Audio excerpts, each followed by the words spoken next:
22 may 2006 Güney Azərbaycanın ayağa qalxıb əsarətə yox dediyi tarixi dönüş nöqtəsidir. Uca Azərbaycan Türk milləti. Əsarəti rədd edən igid Güney Azərbaycan gəncliyi.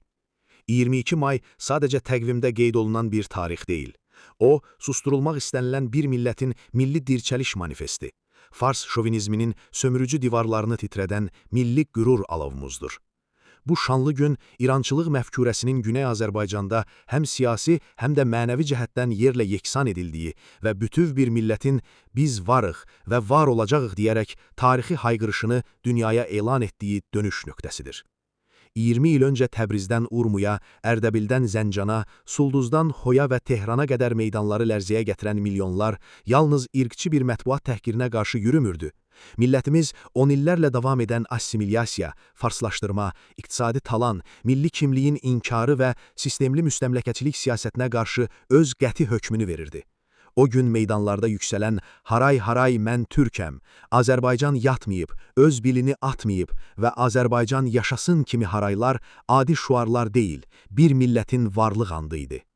Müstəmləkəçi və irqçi İran rejimi hər zaman olduğu kimi dəyənək, güllə, işgəncə və zindan vasitəsilə bu iradəni qıracağını zənn etdikdə, xaricdə yuva salmış Fars mərkəzli sözdə müxalifət də öz şovinist təbiətinə sadiq qalaraq rejim ilə eyni cəbhədə birləşdi. Millətimizə qarşı psixoloji terror və təhdid kampaniyası başlatdı. Bu amansız baskılar qarşısında şəhidlər verdik.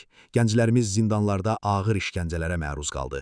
Soydaşlarımız didərgin düşdü. Analar göz yaşı tökdü. Lakin nə rejim, nə də paniranist dairələr Azərbaycan türkünün milli azadlıq ruhunu zəncirləməyin qeyri-mümkün olduğu həqiqətini hesablaya bilmədilər. Bugün o şanlı qiyamın üzərindən 20 il keçməsinə baxmayaraq, havaya qaldırılan milli yumruqlar və bozqurt nişanələri eyni qətiyyətlə meydanlardadır və o gün alışdırılan məşəl, azadlıq, ədalət və milli hökumət yolumuzu daha gür şəkildə işıqlandırır. Bugün Güney Azərbaycanda qorxu sədlərini aşmış, farslaşdırmanı kökündən rədd edən, pan-farsların və paniranistlərin canına vəlvələ salan, İrançılığı hər hansı bir ad altında olursa olsun ifşa edib, geri püskürdən yeni, şuurlu və intizamlı bir türk nəsli var. Bu nəsil artıq diz çökmək və ya assimilyasiya olunmaq üçün deyil, modern Azərbaycan milli dövlətini qurmaq üçün yetişir.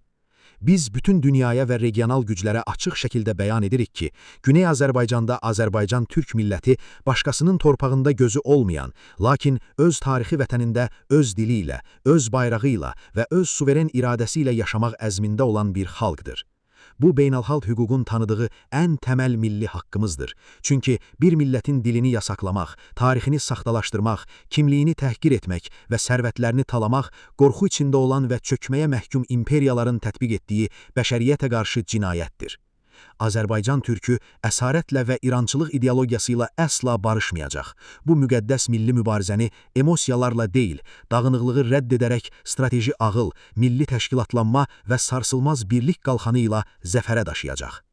Bu məsuliyyətli tarixi mərhələdə hər bir soydaşımız dərk etməlidir ki, milli hərəkatımız şəxsi şöhrət və ego platforması olmadığı kimi, Güney Azərbaycan davası da qruplaşma və fraksiya savaşlarına alət edilə bilməz. Bizim siyasi mübarizəmiz və taktikamız düşmənlə gizli və pərdə arxası sövdələşmələr aparmaq deyil, keçmişin yanlışlarını təkrar eləmədən milli maraqların mütləq müdafiəsi üzərində milli dövlətçiliyimizi inşa etməkdir. Bu qarşısı alınmayan milli iradəni artıq heç bir beynəlxalq güc görməzdən gələ bilməz. Çünki bir coğrafiyada insan hüquqları sistemli şəkildə tapdanırsa, bu problem artıq daxili məsələ deyil, qlobal bir insanlıq davasıdır. Beynəlxalq hüququn ən ali prinsiplərindən olan millətlərin öz müqəddəratını təyin etmə haqqı süni şəkildə ayaqda saxlanılan totalitar dövlətlərin ərazi bütövlüyü bəhanəsindən daha üstün və daha legitim bir haqdır. Millətimizin azadlıq istəyini İranın ərazi bütövlüyü və ya regional stabillik adı altında boğmağa çalışmaq siyasi riyakarlıq və ikili standartdır. Olduğu kimi, bu hərəkatı müxtəlif İrançılıq layihələri və mərkəzci oyunlar içində əritməyə çalışmaq da 30 milyonluq Azərbaycan türkünün iradəsinə qarşı açıq xəyanətdir. Bugün 22 may kimi qiyamlar yalnız keçmişin xatirəsi deyil, gələcək milli hökumətimizin təməl daşlarıdır və biz o müqəddəs yolun dönməz yolçularıyıq. Nə zindanlar, nə işgəncələr, nə rejimin terror maşını, nə təhdidlər və nə də ölüm bizi yolumuzdan döndərə bilməyəcək. Artıq geri dönüşü olmayan bir həqiqət var. Güney Azərbaycan oyanmış və ayağa qalxmışdır. Öz milli hökumətindən, dövlətçiliyindən və ərazi bütövlüyündən heç bir ad altında əsla güzəştə getməyəcəkdir. Yaşasın Azərbaycan Türk milləti. Yaşasın Güney Azərbaycanın milli hərəkatı. Güney Azərbaycan Cumhuriyyət Partiyası. 22 may 2026